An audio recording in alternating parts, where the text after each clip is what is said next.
Hello. Hello. Sorry about that. Can That's you all hear right. me? Yes, I hear you fine. Oh, good, good, good. How are you? All good. I am doing very well. Yes. Oh, that's good. Thanks so much for doing this. Tomorrow's my birthday. Oh, is it? Oh, is it really your birthday? Yes, April the 7th. Oh, 7th of wow. April. Yeah, Oh, wow. That's that's, that's good timing. yeah, that's right. Right before Easter, Good Friday, all that good stuff. Yeah. Are you on Lent? Do you give up anything for Lent? Yeah, yeah. Chocolate? Uh, I, No. I gave up drinking soft drinks like Coca-Cola and that. Okay. How's that going for you? Actually, I don't miss it. I've been drinking more water. Yeah, the first few days are hard because you're like, your body's like going, "Oh, you need a bit of sugar." You're like, "No, man, no." Or the caffeine. The caffeine's the Yes. worst. Yeah, I think I yeah, had one day worth of headaches, but then so my yeah. goal is not to go back to drinking them. See if I can stay That away. that's the problem, isn't it? Because when you're off them, you don't miss it, and then when you go back and have one, you're like, "Oh, I'll just have another," and then it slowly goes downhill from there. You're not speaking from experience, are you? Ah, yes, I am. Yeah. Like gym, when you get into the gym and you get in shape and you're like, "I'll just have a few bits of chocolate," and then it slowly, gradually goes worse and worse. You're like, "Oh, all that work I did is for nothing." There we go. You quit going to the gym and you start going to the chocolate store. Yes, that's the problem. Yeah, that's the problem. Have you actually been to Ireland, seeing as I'm from lovely Ireland? Yes, I've been there twice. Oh, have you? Oh, cool. Yeah. What parts were you in? I have been. I went in 1989 for the first time. Oh, I was wow. in Dublin, County Kerry, the Ring of Kerry, Oh, that's through lovely. Waterford, and all of that. Oh, yeah. And then I went back in 2007. I was up around let's see, Calmore Abbey. Oh, cool. Cool. Yes. Nice. What did you think of how much it changed? Because the '80s is way different than than now, shall we Yes. say. Yeah. Everything was more, I don't know, more advanced, progressive. And we even took a side trip. We were in Northern Ireland and went up to Belfast. Oh, cool. Cool. Yeah, So, Belfast's an interesting place. Did you go to Giant's Causeway? Lovely area. no, I didn't get to make it there. But yeah, I Oh, like to travel. So I've been to many places and I'm cool. always looking forward to the next trip. Yeah, I can imagine. Well, getting into the whole, area of what you're, what do we call you an exorcist? Is that the word? Do you use the term exorcist? Or is it Yes. Yep. you actually do use Yes. it? There's not like it's not you're not using a different term now, no? No, it's a real term. Yes. Okay, okay, like, so, did you actually have to go to Vatican or to Rome to learn how to do it? Or was there any like, how did you get into it? Because I'd say it's a fairly niche thing. It's not the most, Yeah. common thing in the world. My bishop appointed me back in 2005. And the Ah, church okay. says the best way to learn is through the apprenticeship model to train under a seasoned exorcist. But when I was appointed, I became only one of 12 in the United States. So Oh, there really wow. wasn't anyone to mentor under. So then my bishop sent me to Rome. So in the early part of 2006, I lived in Rome for 3 months. And then I found a Franciscan priest who allowed me to shadow him. And then I set in on 40 exorcisms that he Wow. performed while I was there. And then that allowed me to gain the understanding I needed to work with people who were up against the forces of evil and who were seeking the help of the church. Wow. What was it like the first one that you did? Was there any part of you I know this is an odd question seeing as you're a priest, but was there any part of you that was skeptical? Yeah, an exorcist is trained to be a skeptic. Okay. The church says that the church could do greater harm if it labels somebody as being possessed, and that label Uh, prevents the person from turning maybe to their family doctor, the medical health profession, or maybe to see a psychiatrist to address any mental health concerns. So right. actually, I'm trained to be a skeptic, In fact, the first exorcism I sat in on, I was talking with a Italian lady and her husband, and this lady's telling me that why she believes that she's become possessed. And I'm just listening, thinking it doesn't really, okay, she says she's possessed, but I'm talking to her. She seems very fine and Yeah. normal. So maybe that's not the case. And then the priest training me, he walked into the room and he put a roll of paper towels on the table and he walked back out and he came back in and he tied a plastic grocery bag onto the wall radiator and he walked out again. And I'm looking at him and I'm talking to this lady, and then this priest walks back in again, and he has his brown Franciscan robes on, and he puts a purple stole over his shoulders, kind of a sign of the priestly office. Then he picks up holy water and he blesses this lady. And when the water hit her, her eyes rolled in the back of her head. She began to foam at the mouth. She began to growl and snarl and cuss and scream and laugh. And then her eyes kind of refocused, this pure hatred look on her face, and then looking at me. And then the priest began the rite of exorcism. Whoa. And then I'm thinking, what in the world is going on? And how did my bishop get me into all this? So you actually when you say your bishop appointed you, did you go forward for, or did he just say? Was it just you? What was he said? Did he He say? told me I was doing it. So, Oh, a Catholic priest, when you are ordained, you promise obedience to your bishop and his successors. So ah, my bishop said, I want you to do this. He goes, I have no idea what I'm asking you to do. But since my diocese has always had a priest in this role, and the exorcist in Indianapolis died back in 2005, so oh, we knew the bishop was probably looking for a replacement. So all the priests were trying to avoid being in contact with the bishop. And I tell people I must have been in the wrong place at the wrong time because the bishop said, I'm appointing you. okay. And why would you put the plastic bag on the wall? What's that? Well, you know What's what that he mean? did then? Because when the demon manifested and started foaming at the mouth, then the priest, he stopped for just a moment. He reached over, tore a paper towel off. He wiped the mouth off of this woman, and then he threw it in the grocery bag, and then he just continued to pray. So he Ah, expected all of that to happen. So that's kind of really the moral of the story, is that he knew what to expect once the demon manifested, and he was right. prepared for it. And he really wasn't impressed. He didn't really pay too much attention. He wasn't concerned or alarmed. Of course, I'm over there thinking, yikes. But then Do he's you like, business as usual.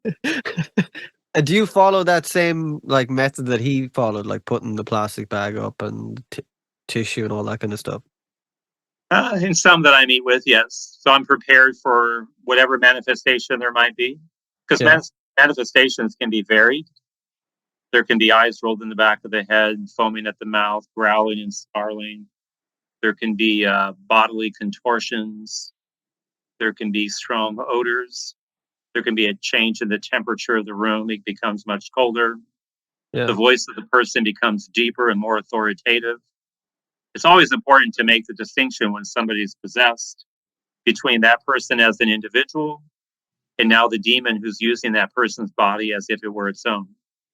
So obviously, when the demon manifested, it was no longer this Italian lady that was looking at me, but now the demon using the person's eyes to see, their mouth to speak, their ears to hear, their arms and their hands to give gestures.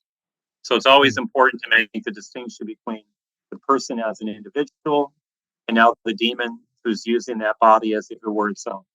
Right. And so the demons that are possessing these people, do they ever say their names, or have you ever had a time where someone's possessed somebody and that same demon is coming back into a different person?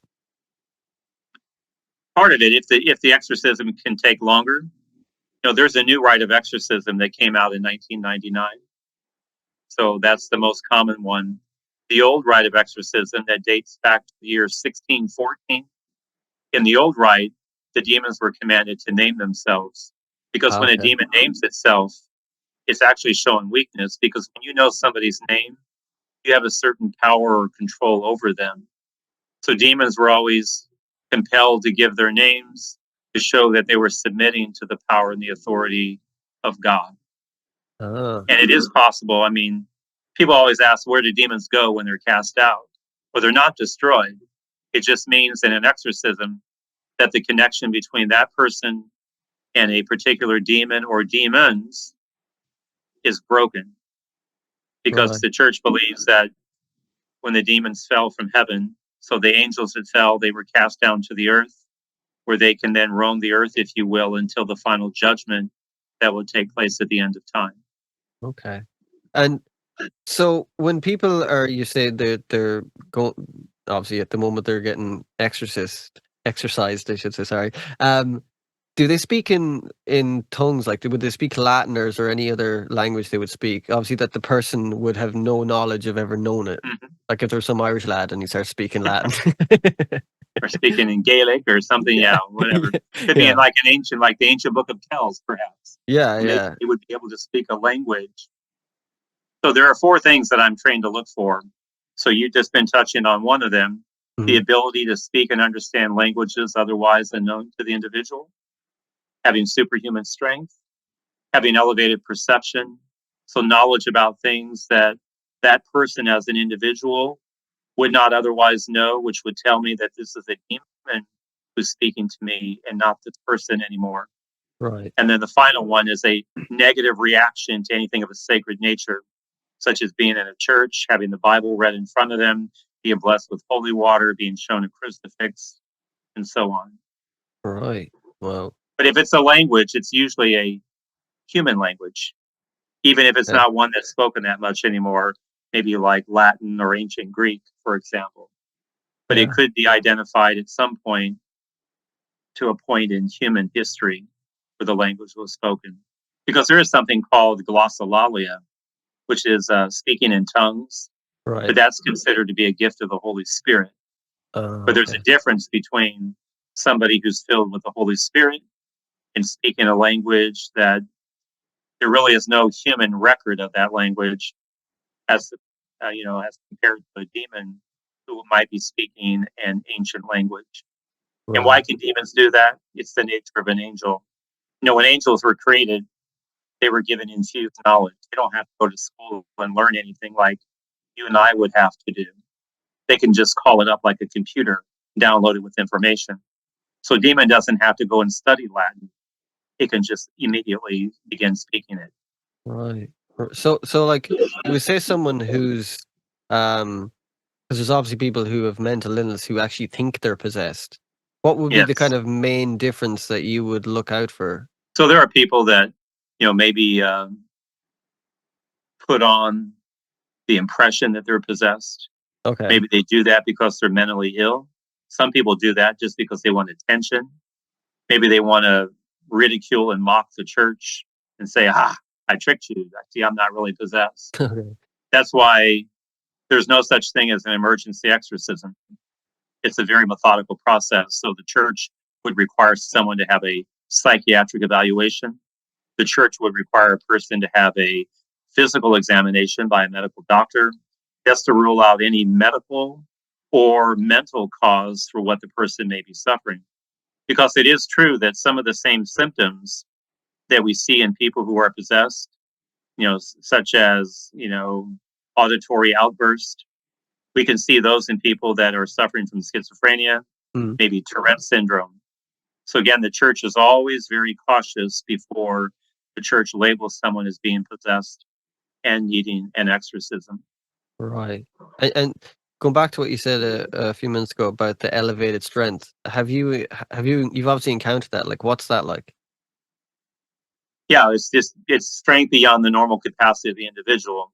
Right. I've seen a person that was possessed that when it even manifested, the person was sitting in this very heavy metal swivel desk chair, Right. and then they jumped out of the chair and then grabbed it by one hand by the leg and then lifted it over their head. Wow. Other So times when the demon manifests, it may take like 5 or 6 people to try to control the person so that the exorcism can continue. okay. And that's a clear indication that's obviously that's not that individual. Now there is an entity that's using this person's body as if it were its own. Right. Have you ever exercised someone who is an atheist? Again, usually, I currently get about 3,500 requests a year for people who believe Really? they're possessed. Wow. And it's because I'm publicly known. So I get more. I mean, Yeah. I get emails from all over the world. I mean, I've gotten emails this week from people in the Mideast, from Australia, from India, the UK. So they come from all over. For me, I really don't work with somebody unless they're connected with some faith tradition. Okay. Because really, exorcism is a matter of faith. Because ultimately, it's easy. The easy part is to cast the demon out. Right. The harder part is to get a person to want to invite God into their life. And if a person is an atheist and exorcism is a matter of faith, then it really is not going to work too well because the exorcist cannot be treated like a magician. I don't have any special powers and abilities. The Yeah. power comes from God. But sometimes people that might be an atheist might think, well, I know I'm having a problem. I don't want anything to do with God, but maybe the priest can help me. But Okay. again, in an exorcism, we would say Jesus is not a bystander, he's the main actor. So somebody would have to actually must have maybe a desire to invite God into their life. Okay. And that's all part of the protocol that's used. So I mentioned earlier to have a psychiatric evaluation, to see their medical doctor. I would meet with somebody to do an intake questionnaire to determine if this is demonic. What did the person do that opened up that entry point for the demonic into their life?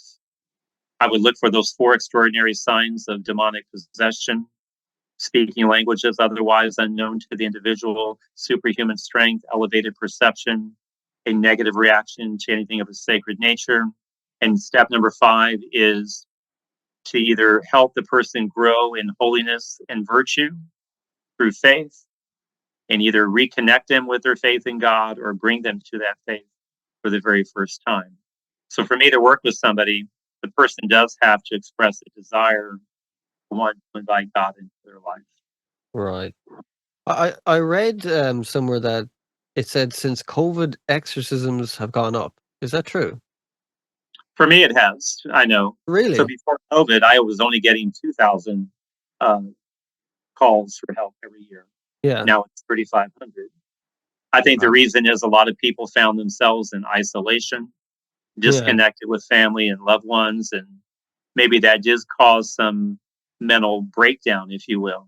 I know, like here in the United States, many people, if somebody died, they couldn't go to the funeral. The loved one was in the hospital, they couldn't visit them in the hospital. Yeah. So a lot of people just found themselves isolated. Mm. And so that's why it's so important to make the distinction between, we want to use the term, the demonic and the demented. Is it truly something of an evil nature, or is it of a mental health issue? And ultimately, the person needs the true help they need, whether that's spiritual help, physical help, or mental help. I think a lot of people presume that because I'm a Catholic priest and I'm the exorcist, if they tell me that they're possessed, that I'm going to believe that. But Right. again, I have to come to that conclusion myself. I can't just accept someone's self diagnosis. So there is a protocol, steps that I need to follow. The church says that I need to believe beyond a doubt that the person in front of me is truly dealing with the demonic. Yeah. I have to have that moral certitude, if you will, before I would actually begin using the rite of exorcism. Right. And what's it like when you exorcise someone? Does the demon go away straight away, or how does the person's expression and body look afterwards? Just because somebody's possessed doesn't mean they manifest all the time. To be Okay. possessed means that someone has done something that gave a demon or demons permission to operate within their life. So somebody's possessed could be going through the normal everyday life. They could be going to work or school, going out shopping, you name it, cleaning the house. But then Right. something will trigger the demon to manifest. Even everything the church does in an exorcism, such as blessing the person with holy water, is meant to force the demon to reveal itself. Because once the demon reveals itself, then the battle against the demon will begin. Right. Have you ever put actual just normal water on them and checked what happened? I do that sometimes to test people Really? because I know whether it's been blessed or not. The demon Okay. will know that, but that Okay. person as an individual will not otherwise know that. So, exorcists, if you will, we have a few tricks up our sleeves Okay. that we use to reach that moral certitude that beyond a doubt this is truly something of a demonic nature. So if I bless somebody with this ordinary tap water and the person starts howling and screaming, then that might be an indication that this person is either trying to fool me or they're dealing with a mental health issue. Right. Have you exorcised anyone from another religion? Or are you actually allowed to do that? How does that work? As long as the person is requesting help. Yeah. So the Catholic Church says that the ministry of exorcism is a ministry of charity. So the Okay. church can help anyone who turns to her. And obviously, we're going to operate within what the church believes. So the rite isn't adapted to somebody else's faith tradition. So I've worked with half the people who contact me are not Catholic. All They come right. from other Christian faith traditions. They come from other world religions. Some come from no faith background whatsoever. But again, as long as they're asking for the help of the church, and if I believe that they're truly dealing with the demonic, then I would help them. But again, I would want to make sure that they are connected with either their faith community, a home church, where they can receive ongoing pastoral care. Because the people I work with, I can't just work with them for the rest of my life or their life. Yeah. You know, they're going to need ongoing care. Just like if you're sick, you go see your doctor, and then your doctor may say, your situation is more complex. I Mm. want to send you to a specialist. And then you go and see the specialist. Then eventually you come back under the care of your own family doctor. So I would want people that I work with to have some type of pastor or minister who's going to be able to provide them with ongoing pastoral care. Because otherwise, they might come and go through the exorcism, think everything's okay, and then they just kind of go back to their normal activities. And the danger might be that they could reinvite that demonic back into their life. Okay. Have you seen that happen? Has anyone actually got possessed again that's got exorcised? What do they call that? Being repossessed. Has anyone got repossessed? The people I've worked with, I would say no. But I Right. think it's because I'm very methodical in the people I work with. There are people that get angry and upset with me because Yeah. they say, I don't want to follow your procedures. I just want you to do this. Okay. But again, I have to operate on my terms, not on their terms. And Right. only when things aren't done properly is when things do not turn out very well. Have you ever been, like, really scared? Was there a moment you were, like, really scared? I think early on, when I first came back from Rome, Yeah. when I was sitting in on the exorcisms in Rome, I could always rely on that other priest. He was in charge to take care of things. Yeah. But then when I came back to the States and began doing this ministry and then realizing, okay, it's just me. There's not the priest who trained me. He's not here. I can't rely on him.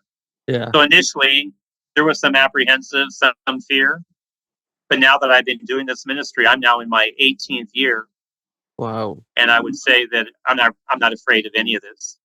There's a Okay. normal reaction, if somebody jumps at you and says, boo, you're going to, be startled. Mm. But to me, that's a normal human reaction. But to actually be afraid, the answer is no. Oh, I think I'd be afraid. I'd be like, "Oh, damn." And what's the most intense exorcism you've ever done? Was there one that was just, like, went on long or just something crazy happened? Well, there's each one is different and distinct. Mm. I mean, I did one recently. I shared this story with others before that when the demon manifested itself, the person's eyeball turned green and their Wow. pupils became slanted like a serpent. And, the demon says to me, you can't get rid of us. We've been here too long and you're not strong enough. And then began to laugh and howl and scream. Yeah. Wow. So I've seen examples of eyes turning green, pupils being slanted like a serpent. I've witnessed levitation when a demon manifests. The person's body began to rise out of the chair. Other examples, when demons manifest, the person's body drops to the ground and begins to slither like a snake. Jeez. And all of these things are really meant to instill fear, Mm. because the demon doesn't want to be cast out. It wants to stay where it is. So it's trying to show that it's stronger than the exorcist, stronger than the power of God, just so that it will be left alone. Okay. Do you? So, Sorry. no, I was going to say, so over the years, I've learned not to really focus on what the demon is doing or all the theatrics, but to really stay focused on the prayer of the church and what God wants to do for this person, which ultimately is to free them from this evil. Okay. Has there ever been an exorcism where the actual devil possessed somebody? Oh yeah, absolutely. Really? The devil goes by many different terms. He can go by Beelzebul, means Lord of the Flies. And where do we see flies? Around things that are dead. And the Okay. devil is considered to be, the father of death. Is Because Mephisto a name for the devil, or is that someone else? Mephisto. Mephistopheles, Yeah. yes.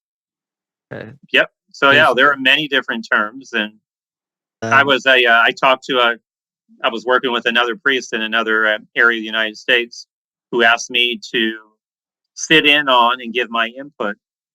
And there were two demons that manifested in this particular man.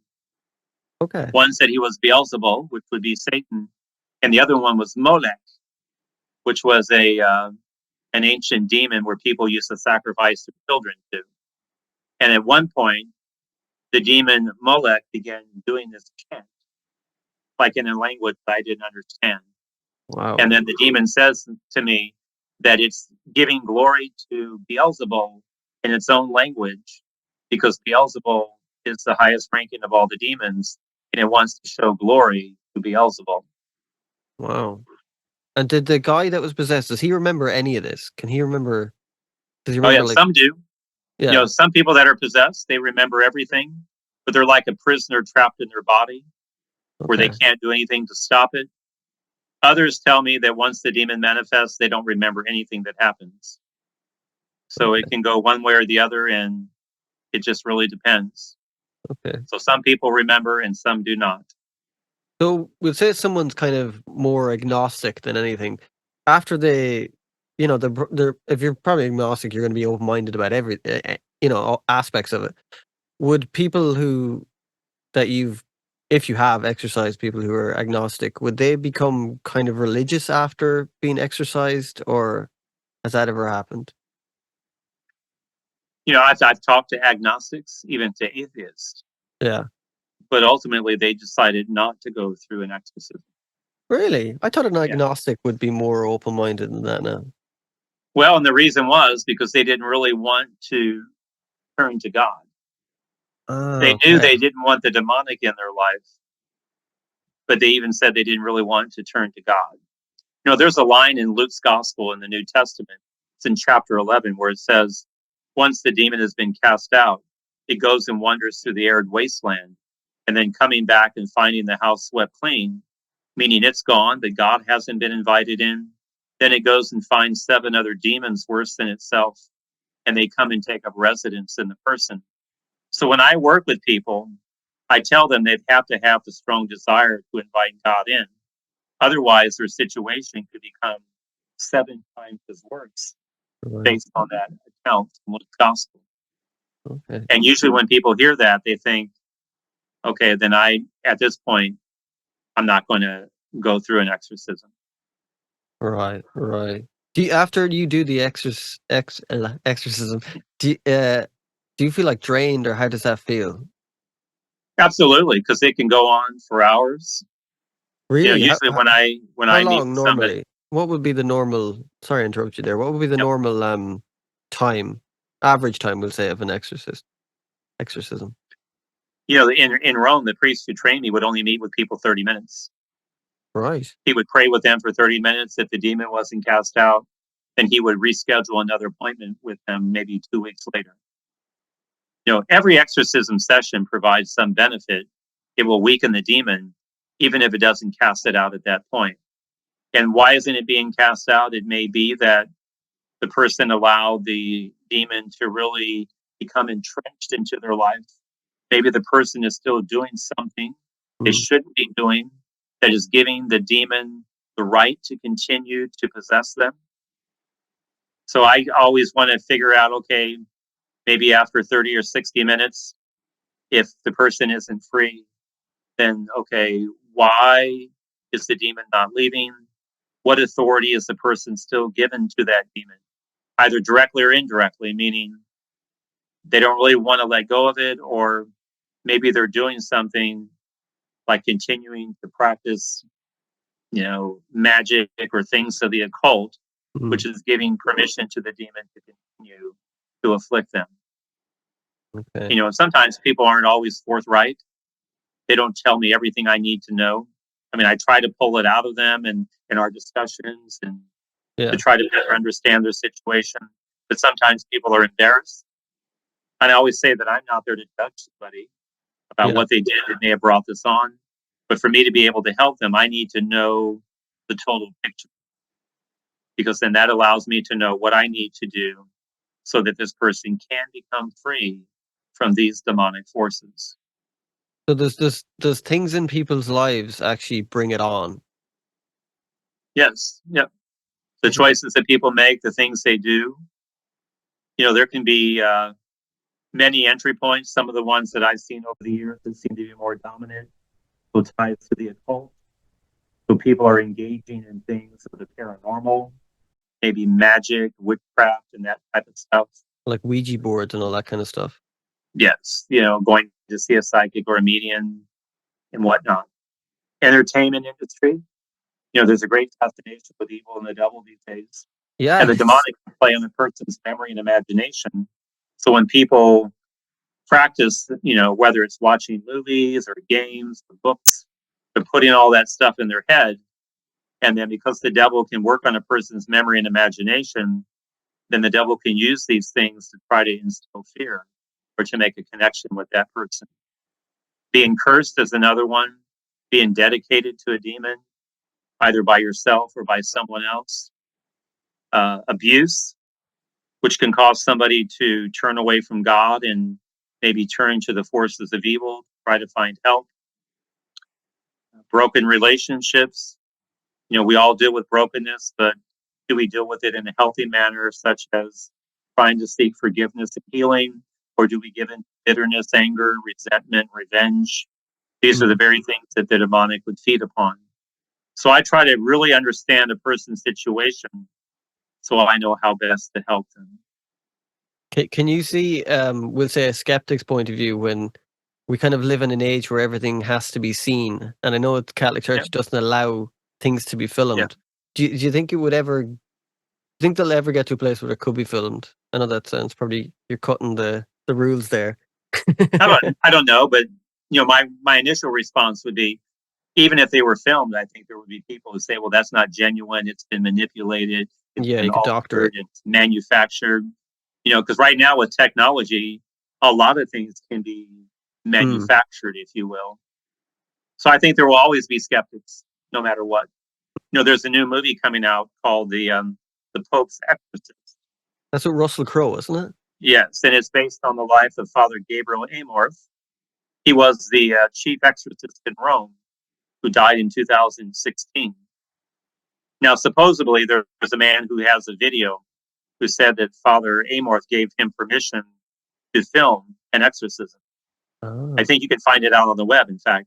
But it's very granular. It's not very good. Right. It looks like somebody did it with their cell phone, maybe kind of secretly.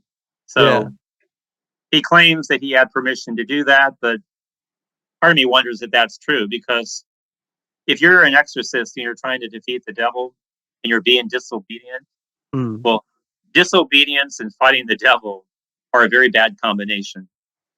Okay. And before I let you go, I'll add one more question. Do you think being an exorcist has made your faith stronger? Absolutely, I would say so. Yeah. I think it's reinforced the notion of priesthood as a vocation. The word vocation means a calling from God, We do what we do because we believe God has called us to do it. I think there are many priests throughout the world today that maybe for various reasons fall into the trap of seeing priesthood as an occupation. It's Mm. just something I do for a living or pass my time. But again, for me, being the exorcist has reinforced the notion of priesthood as a vocation, a calling from God. So if people say to me, well, why did you become a priest? And my answer is because it's what I believe God wanted me to do with my life. Right. And have you any, I know, odd question, have you any exorcisms lined up in the future? You know, I got caught up on all my emails yesterday. I had 25 that I still needed to respond to. So I Okay. did that last night. So I don't have any major exorcisms lined up. I mean, I pray with people all the time. I bless people's homes. Mm. You know, there's 4 different types of extraordinary demonic activity. We've been talking about possession, Mm-hmm. but there is something called infestation, the presence of evil in a location. So maybe if someone wants their home blessed because strange things are happening there. There can be demonic vexation, which are physical attacks that one believes they're receiving from a demon, and then demonic obsession, which are mental attacks that one is receiving from a demon. So when it comes to infestation, vexation, and obsession, I'm doing these exorcisms all the time. The true cases of demonic possession are rare. They do Right. happen, but they're extremely rare, maybe 1 out of every 5,000 cases. And again, I Wow. would say I probably see more than the average exorcist because I'm publicly known. So there would be more people that are more likely to reach out to me than perhaps the exorcist in their area. Because not all exorcists are publicly known. Some of them don't want like the volume of people that I deal with. They would prefer not to have it. Yeah. But to me, being public on it is a way to help educate and teach Right. people about what the church believes. And then what people do with that is up to them. But at least it's clear where the church stands about the reality of evil and the practice of exorcism. Right. Well, I thank you, Father, for doing this. It's been a great chat. I really appreciate your time. Really enjoyed it. So thank you very And much for. where are you in Ireland again? I'm in the west coast of Sligo, on the Okay. west. Yeah, on the west. So by the sea, nice and quiet. That's a good place to be. Exactly. Exactly. So yeah, it's a tiny little place. But you're still in the town where you grew up. Yeah, I did move to Dublin, and I've been to around different places. I lived in Dublin for a good few years, but I kind of I'm a bit of a home bird, but I'll probably move again sometime, but we'll see for the time being, you know. There you go. All right. Yeah, well, Well, thanks very it's much, been a and pleasure talking with you. I uh, enjoyed it. yeah, thank you very much, and happy Easter. Thanks to you as well. All right. Thanks, Father. All Goodbye. right, Paul. God Bye bye. bless. Bye. Thank you.